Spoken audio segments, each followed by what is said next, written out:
Morning, fellas. How you doing? It's a joyous Saturday morning. Date is May 10th, 2025. Also known to many this year as National Train Day. I think it's tradition now. I've got to do something. I'm going to be the guy who chooses to go railfan today and probably meet a whole bunch of people because it seems that everybody else recognizes what day it is. So, gonna hit the road, have another drink, and a long drive. There you go. And we're gonna see what we can find. So a quick stop by Yeoman has yielded a couple rack trains. That's a big cut of empties stretching to the very north end. And on the right there is what I believe is L755. It's the train that takes loaded auto racks and new automobiles to the Drew Park Distribution Center over near Sulphur Springs. So the kid Ever is around. Christian's out with a friend, so we just talked about maybe meeting up near TN, the interlocking, just to our west a little bit to get this guy when he leaves. So might catch up over there. Making a run north by west, I meet up with Christian at the 21st Avenue crossing at the approach signal to the TN Tower interlocking. This is the former ex-Tampa Northern Line, now the Clearwater subdivision to Clearwater and St. Pete. No. Wrong. Actually, I won't say their name, just so that we're not giving out any free advertising. Right. Yeah, so the gangbang. I don't know what we're talking about. For 81107, today's date 5/10/25, location S841.0, train ID Y15010, engine TSXT 6534, employee farmer. Circle line 1A, operation main track, both directions between the NAS-TN main track and the SY855.0 main track. The aging signal you see on the right with the amber light and APP marker is not so much a track signal, but more so a warning board, as signaled territory begins about a half-mile from here at the TN interlocking. All tracks north of this signal behind us are dark territory, so trains coming the other way are notified by this signal that signaled territory is soon to begin and to be ready for whatever the next signal ahead may say.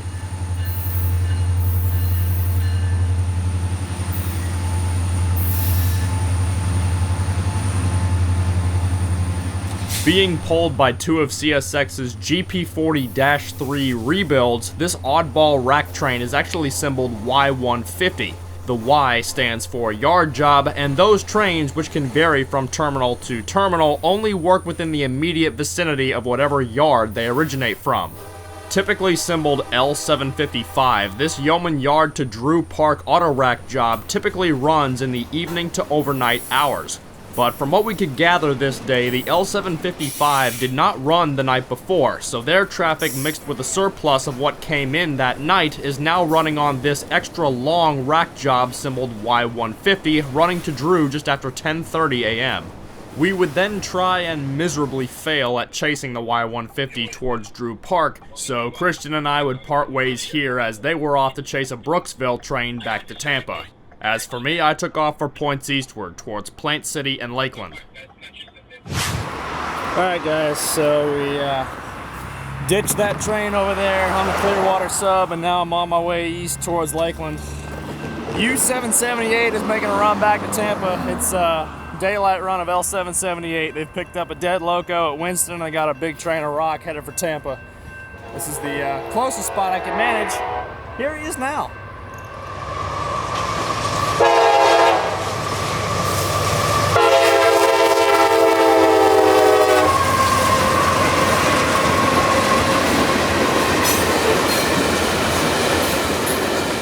Train L778 is typically a local assignment shuttling empty rock hoppers between Tampa and Winston and loads back to Tampa. Similar to the L755, this train also tends to run during the night, but such did not happen the night before, so subsequently this morning they ran this U778 between Tampa and Winston, shuttling the previous night's traffic plus whatever extra may have come in the extra hours. Not a huge train headed back to Tampa this morning though, so once it got across State Road 39, I was on my road into downtown Plant City to catch up with some old friends. I'd see my next train, kind of, while inside the Plant City Depot chatting it up with some old friends. I believe this was the old Amtrak 91, now symboled 41, the Floridian, coming into its Tampa station stop.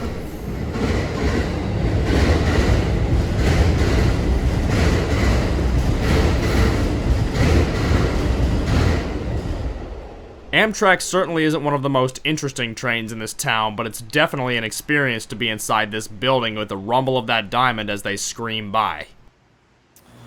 Well, greetings, fellers. It's been about 3 hours since our last consultation. Catching up with some old friends, meeting some new ones, because, as I said, a lot of people know what day it is, and that's why they're all coming out here or other places to see what they can find as well. Showed you Amtrak that went by while I was chatting it up in the room. And now that same Amtrak's coming back.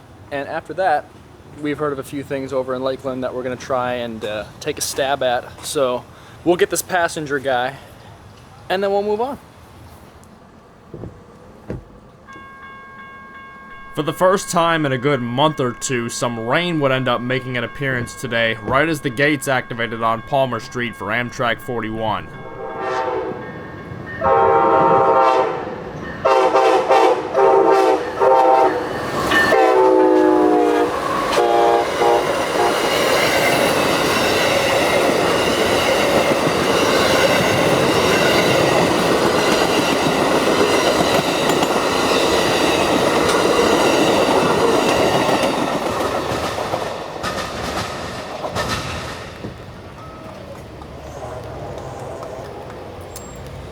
That's about the most action this town's seen all day. And that in mind, we're gonna move on. Well, we moved around a little more. Found another crowd. And it's raining even worse here. Pretty familiar spot from last year, eh?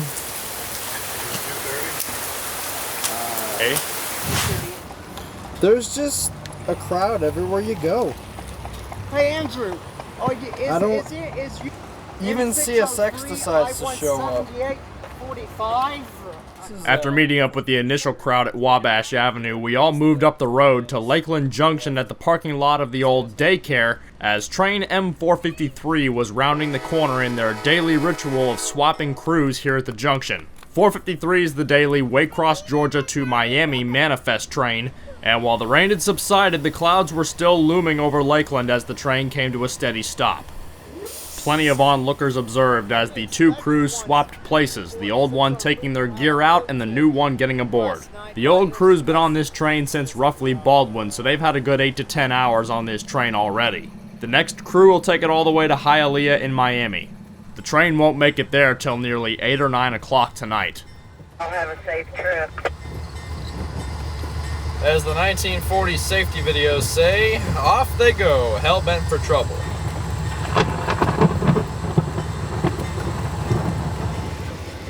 .53, CFC 7320. Got made it clear. Lakeland connection. Heading northbound on the Carter sellout.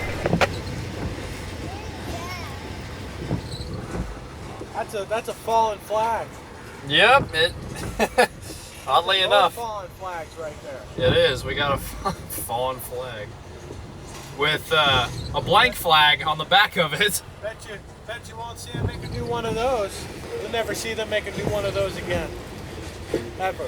We should get one for the museum. Should get one for the layout. Yeah. Right. But scale trains ain't selling anything anymore, so good luck getting one. I am. Sorry, scale trains, but your website's not attractive when everything is pre-order or sold out. We don't care. And we got a DP. And the rain is only getting heavier.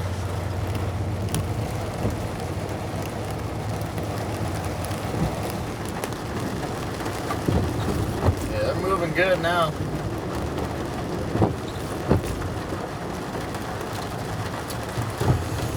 I just got a special weather statement notice on my phone, so that's yeah, it's good. With the rain having backed off again, I parted ways with the crowd and turned south towards the Bone Valley. I heard some radio talk of a train, B311 in particular, departing CSX's Rockport yard in Tampa, headed for the Ridgewood processing plant. I decided to move down towards Edison Junction to intercept, but I ran headlong with another patch of rain about Mulberry, and this was the worst of the rain that I'd encounter all day. I'd arrive at Edison Junction just after 4:30 p.m. with empty track, but radio signals still coming in. Edison Junction is a pretty good spot to see trains in the Bone Valley in general. Positioned around 2 miles northwest of the New Wales processing plant, Edison is where the Brewster sub from Agrock ties into the Valrico sub from Valrico and Mulberry. There'd be a 2-for-1 here at Edison pretty shortly, as a wet rock train symboled B371 had just gone on duty over there in Mulberry and was shuttling their locomotives down to New Wales to pick up an empty train bound for the Fort Meade phosphate mine. Looking south from Edison on the Brewster side, we can see the LED lights indicating the presence of a radio remote switch. These switches can be controlled via radio signals, preventing trains from having to stop and line them manually. Notice here how said indicator switches from green to yellow. This is simply an indication of what position the switch is in, so 371's crew has just relined it for their move ahead of them actually getting here, as we then see them rounding the south leg of Edison Y with their 2 GE locos headed for New Wales.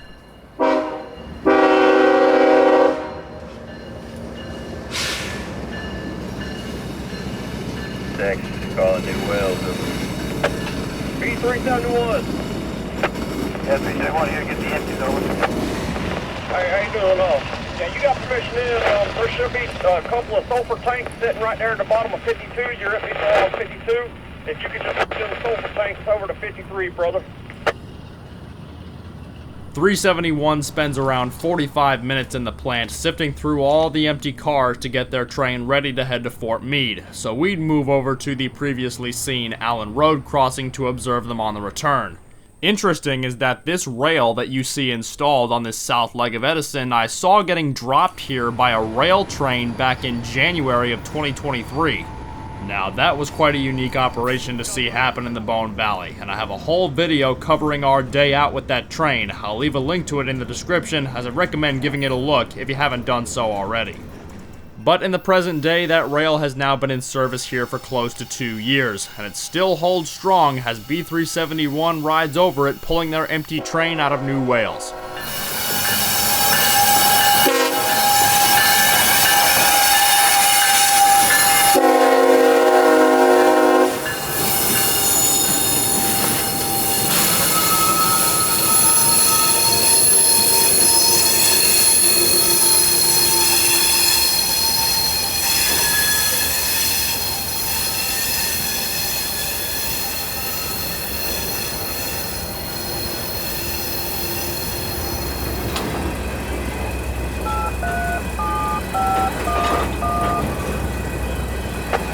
CSX, north end, Mosaic, milepost 837.5, switch is normal, switch is normal, CSX, north end, Mosaic, out.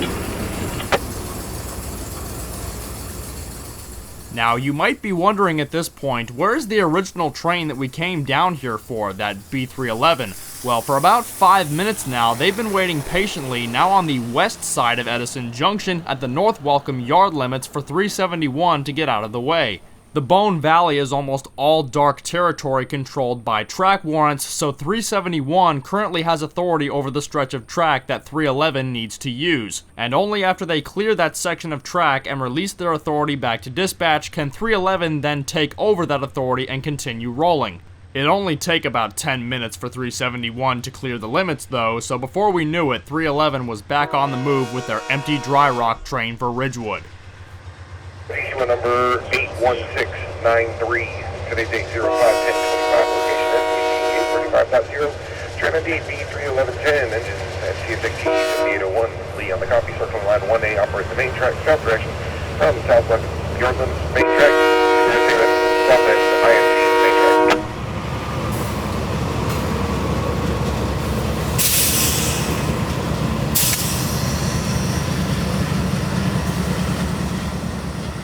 With two classic GE-8s pulling, B311 makes a northeasterly turn through Edison to stay on the Valrico sub.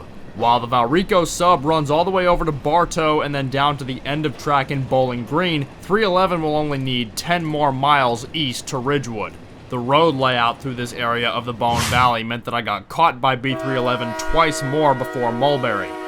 B311's train set consists of what are called GR1 phosphate hoppers. These were custom rebuilds by Tampa's project shop in the early 2000s, built to work with Rockport's rotary dumper. The cars themselves carry dry rock or finished phosphate fertilizer from the processing plants here in the Bone Valley to ports on Tampa Bay for overseas export. Just before downtown Mulberry, I caught the train again on a sweeping curve just east of the siding of IMC.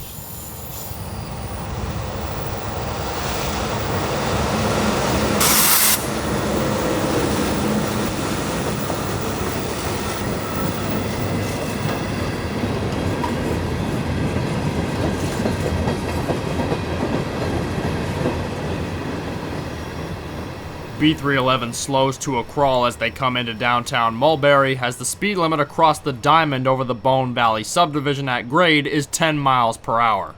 I'd jump about 5 miles ahead to the stem of the Y at Ridgewood to see the train enter the plant. This is one of the 3 sites in the Bone Valley where freshly mined wet rock phosphate is processed into finished DAP fertilizer. All machines malfunction, and the radio remote switch at the stem of the Y Ridgewood is no exception today. For whatever reason, the radio switch wasn't responding to the inputs of the crew's keypad, so they would have to stop, get out, and manually line it for their movement. Though this is a small glimpse into what Bone Valley railroading looked like before these radio switches were installed in the late 2000s. Before the implementation of these, every switch in the Bone Valley had to be manually operated.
B311 would ultimately drop these empty cars about a quarter mile from here inside the plant before picking up a set of loaded cars full of dry rock to haul all the way back to Rockport later tonight. With the weather still looking grim and the radio having gone quiet, it was about time for me to think about getting something to eat. Alright, y'all. So, spent half the day in the Bone Valley chasing 2 trains. It was good. Cool to see that B311 though. That'll eventually be part of my big Bone Valley video. But at any rate, it's 7:55. Sun's about to tap out. Not that it was ever out much today.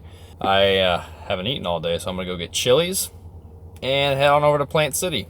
There was a 441 headed that way that I think I'm gonna miss because I just heard him on the radio. Don't know where he is, but if I can hear him now, and I still gotta go to Chili's, and I'm in Mulberry, probably not gonna see it. Whatever. We'll see what happens, but I'm gonna go get my food after I go do my guest checkout, and yeah, we'll see what happens. Hooray! Made it back to the... Are you serious? Okay, no, we're not doing this. Hi. We made it back to the town ever, Plant City. Everybody's gone, including the trains. As expected, I missed 441 by like 10 minutes. As I, again, expected. But while food was honestly more important to me at this point in time, I would have missed it even if I just came straight here, so whatever. I've seen that train plenty of times. But I've also had Chili's Cajun pasta plenty of times before, and it never ceases to impress. Last year I did pizza in Lakeland, which was arguably more classy than this, but Chili's, pasta, can't miss. Definitely a recommendation if you're a Chili's person. Cajun pasta, it's Cajun spice, green onions, tomatoes, pasta, chicken, shrimp. You can get both. It's really good. And they even give you a little garlic bread. I got a burger and the pasta, so Christian, I can afford it. Sorry. So either way, I'm gonna finish up eating here. And then by the sounds of things, I'm gonna be back over in Lakeland because that's where all my other friends are. And that's where things are happening potentially later. So we'll see.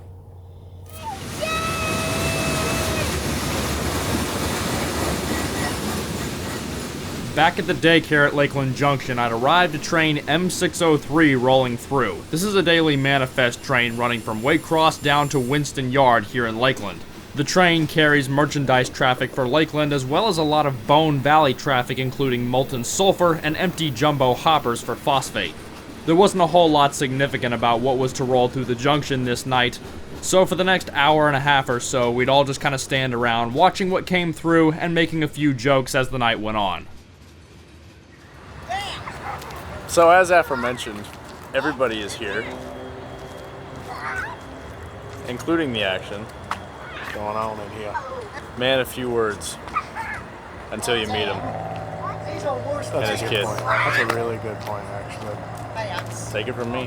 I do talk a lot to Dakota.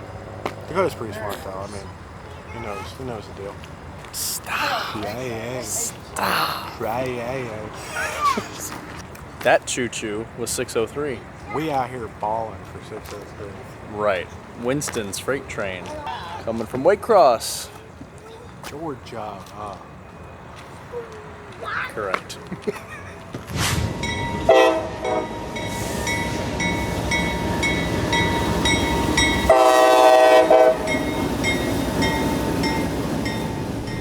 Next in line, I-045, nightly UPS and container traffic out of Jacksonville for Tampa's Uceda Yard. The only thing really of note on this train is the World Direct shipping containers that are in a pretty good block on this one.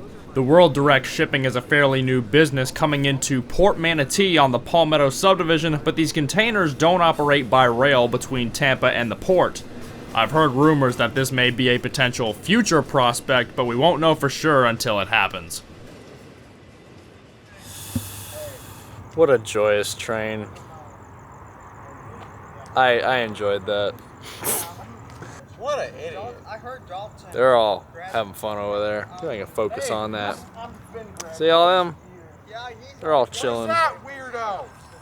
So I think I'm gonna get going. They're starting to yell at me again. See, I gotta go. I gotta go. I gotta go. I gotta go. So yeah, guys, slight change of plans. Recognize this place? Hope so. So on a whim, heard there was a B-244 leaving Tampa. That's potash empties from Rockport, headed back to Canada. So I'm gonna see what this guy looks like. But moon looks pretty. Surprised I've seen it tonight with all the clouds around. It's still wet from all the rain we got today. Pretty cool something like this happens last minute. And they're still here. I cost money to have my picture taken. B-244 was quite the unique catch here in downtown at 1:45, but it is the first time I've caught something here this late since the no horn zone has gone into effect. It is certainly to some degree ominous to see a train roll through here this late, almost completely silently. XTB 24408, locomotive XT 4586 cleared. Land City interlocking Sandler Junction. Over.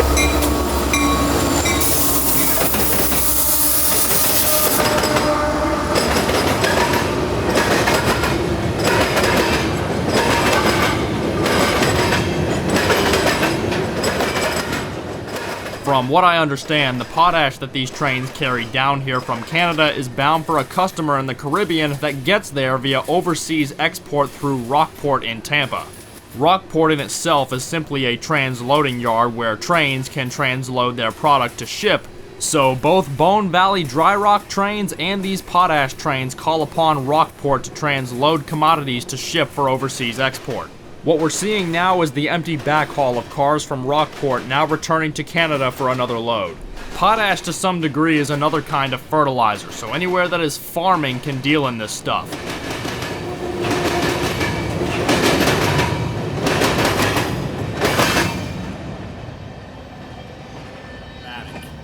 And with that, this is Kotabeaner Productions out. Wrong. Alright, friends, that's gonna do it. It's 12:09, National Train Day is coming past, and so is pretty much everything that I can ponder of seeing at this point. I still got a good ways to go home. This ain't the first time I've done this, so I know I'm gonna be on the road a while, so this is where we're gonna conclude National Train Day 2025. This video, I can already tell before editing, it's gonna be a cavalcade of some of the most random junk thrown into a video. But as I've seemed to find thus far, y'all seem to enjoy that for some reason. So here it is, National Train Day 2025. Thanks for watching. Can't wait to see you on the next one. So until our next outing of joyous occasions, it's Kotabeaner, Plant City, and I'll see you then on the Sunshine State Rails.